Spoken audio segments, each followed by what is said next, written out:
الحمد لله رب العالمين الرحمن الرحيم مالك يوم الدين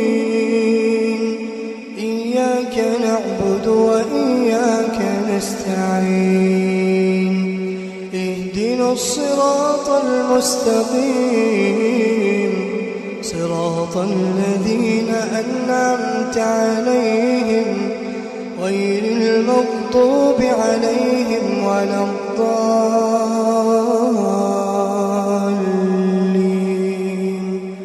آمين. كنتم خير أمة أخرجت للناس تأمرون بالمعروف وتنهون عن المنكر وتؤمنون بالله ولو آمن أهل الكتاب لكان خيرا لهم منهم المؤمنون وأكثرهم الفاسقون لن يضروكم إلا أذى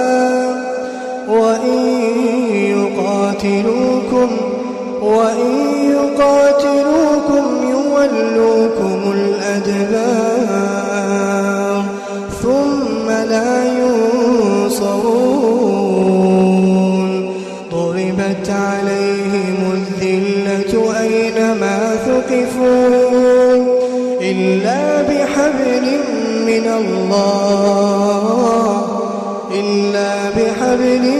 من الله وحبل من الناس وباءوا بغضب من الله وضربت عليهم المسكنة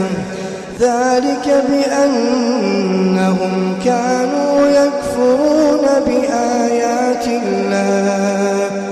ويقتلون الأنبياء بغير حق ذلك بما عصوا وكانوا يعتدون.